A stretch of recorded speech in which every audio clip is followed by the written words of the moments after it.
imagine que tu es à Dallas, je suis en Afrique, à Johannesburg. Non, mais merci la technologie. On nous a tellement dramatisé l'histoire de familles nombreuses et on nous présente que le négatif. Et quand je vois comment tu t'en sors bien, comment tu arrives à mener non seulement une vie de femme, c'est-à-dire à rester féminine, la preuve, à rester féminine, élégante, coquette, à t'occuper de toi, à faire tes ongles, tes cheveux, mais en plus, tu arrives à mener de front l'entrepreneuriat. Aujourd'hui, tu fonctionnes avec 4 enfants, un mari. Première des questions que je pense toutes les femmes qui regardent ça vont se poser, comment tu fais pour t'organiser financièrement et au niveau des corvées? Est-ce que tu as des astuces pour dépenser moins? Maintenant, j'aimerais que tu nous dises, parce qu'on te voit, tu es épanouie en tant que mère de 4 enfants. Donc après, on va basculer sur la partie professionnelle, mais sur la partie familiale, qu'est-ce que le fait d'avoir une famille qu'on peut maintenant qualifier de nombreuse, donc qu'est-ce que le fait d'avoir autant d'enfants t'apporte? Mon livre,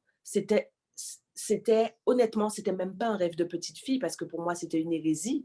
Je suis dyslexique et dysorthographique et c'était le truc le plus fou. J'avais pas d'éditeur, j'avais pas de grosse équipe derrière moi, il y a pas eu de pub derrière moi.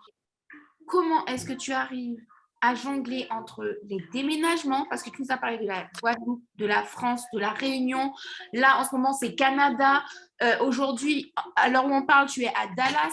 Comment tu fais avec les voyages, les déménagements, la casse, enfin, toutes tes activités entrepreneuriales qui sont très diverses, parce que livres, conférences, bijoux, gâteaux, des choses qui n'ont rien à voir. Comment tu fais pour arriver à quand même porter ta vie de famille et à donner un équilibre et à assurer ton équilibre aussi? Comment? En fait, c'est ce qu'il faut comprendre aussi avec l'émission Mama Enjoy Life, c'est qu'au-delà d'être des mères, nous sommes des êtres vivants avec tout un panel comment je pourrais dire, tout un panel de vie, de façon De subtilité. tout un panel de choses qui nous habitent et qu'il faut que l'on vive, tout un panel d'expériences, voilà. Ce sont des expériences. Il y a l'expérience de maman, il y a l'expérience d'entrepreneuse, il y a l'expérience d'épouse, de voyageuse, de créatrice, voilà. Et il faut qu'on arrive à toutes les vivre sans se brider et se dire non, moi je suis maman, j'ai plus le temps pour ci, je peux pas ça, j'ai plus les sous pour... Non, il y a toujours des solutions quand on veut faire. Déjà, quand on a l'idée de faire, c'est que cette idée est réalisable. Et quand on veut le faire, ça se réalise.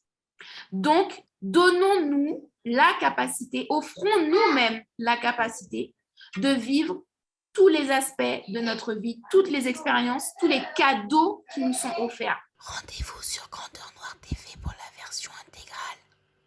Le lien en barre d'infos. Sunshine.